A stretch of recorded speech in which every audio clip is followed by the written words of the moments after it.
문하! 안녕하세요. 문화를 재밌게 읽어주는 남자, 문제남입니다. 저희가 첫 영상에서는 이집트의 문화와 약탈 문화재에 관해 알아봤는데요. 그 중에 문제남의 대망의 1위 역대급 문화재는 바로 네페르티티 흉산이었죠. 분명 이집트의 문화재지만 독일에 전시가 되어 있는 이런 아이러니한 팩트. 하지만 이런 게 한두 개가 아니죠. 저번 영상에서 말씀드렸다시피 정말 많은 문화재들이 약탈이 되어서 전 세계에 퍼져 있는데요. 국내에만 해도 72,000점이 약탈되어 있다고 말씀드렸죠. 근데 이게 전 세계에 뿔뿔이 흩어져 있으니 not easy, not easy. 문제네요. 그런데 이렇게 값비싸고 고귀한 문화재들을 우리가 가질 수 있습니다. 그 비밀은 제가 저번 편에서 알려드렸는데요. 혹시라도 모르시는 분들 혹은 시청을 안 하고 오신 분들을 위해서 문제남이 다시 한번 알려드리도록 하겠습니다.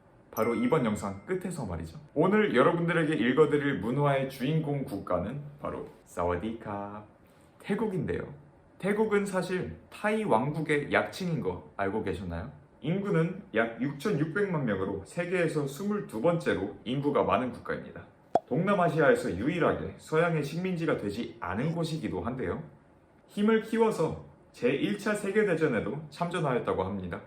그렇다면 이 태국 어디 있는지 아세요? 지구본에서 같이 한번 찾아볼까요? 네, 바로 여기 있습니다. 여기에 있는 태국의 문화를 한번 살펴볼게요.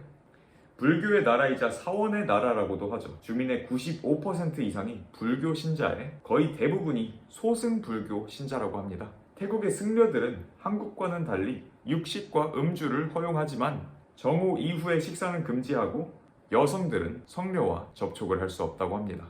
태국의 전통 인사법은 와이라고 부르는데요. 젊은 사람들이 먼저 하는데 양손바닥을 모은 다음에 손가락 끝은 위로 향하게 하고 얼굴이 손에 닿도록 머리를 숙여서 하는 인사죠.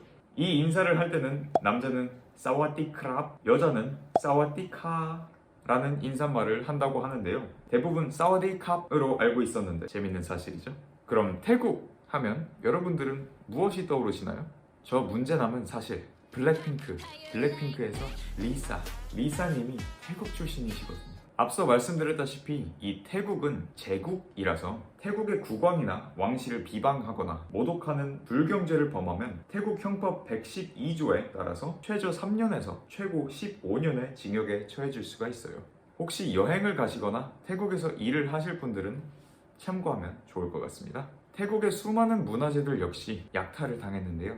태국은 2014년 9월에 미국 박물관으로부터 선사시대 유물 500여 점을 반환받았다고 합니다. 이 반환식을 시작으로 미얀마, 라오스, 베트남, 파키스탄 등 동남아시아의 피해 국가들도 반환이 이루어질 거라고 했고 실제로 현 시점까지 수차례 이루어지고 있긴 합니다. 물론 아주 어렵게 말이죠. 문제남은 오늘 여러분들께 태국의 3가지 문화유산을 알려드릴 건데요.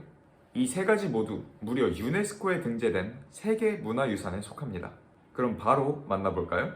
첫 번째로는 유네스코 지정번호 574번 아유타야 역사 도시입니다. 두 번째 문화유산은 수코타이 역사 도시입니다. 역시 576번으로 유네스코에 지정이 되어 있는데요. 소재지 이름이 참 문제네요. 깜팽페쭈.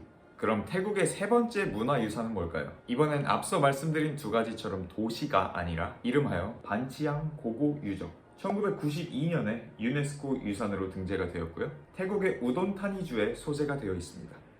이렇게 아름다운 3가지 문화유산들처럼 모든 문화재들이 약탈되지 않고 본국에 소재가 되어 있다면 얼마나 아름다울까요? Not easy, not easy. 문제네요. 선물로 준 것도 아니고 빼앗긴 거를 다시 돌려달라고 반환 운동을 하는데 왜 안 돌려주는 걸까요? 다시 전쟁이라도 팡팡 일으켜서 이걸 다시 빼앗아 와야 될까요? 그래서 저희는 이런 총성이 없는 전쟁, 영어로는 money war이라고 하죠. 사실 돈을 주고 환수를 시키려는 각국의 반환 운동들은 끊임이 없었는데요. 문화재들 가격 자체가 정말 비싸기도 하고요. 각국의 무역 문제, 외교적인 문제, 정부 간의 문제, 갈등이 정말 많은데요. 그래서 바로 21세기의 기술력을 이용해 전 세계에서 모금을 통해서 21세기의 기술력으로 돈을 모아 문화재를 환수시키는 운동.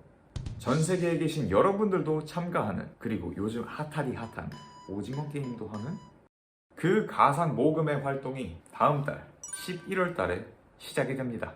전 세계 여러분들이 모여서 게임도 하고 토론도 하고 모금도 하는, 그리고 그 가상 모금 운동으로 약탈 문화재를 환수까지 시키는 글로벌 문화재의 주인공이 되는 절호의 기회. 다음 편엔 과연 문제남이 어떤 국가의 문화를 들고 올지 댓글로 한번 맞춰주세요.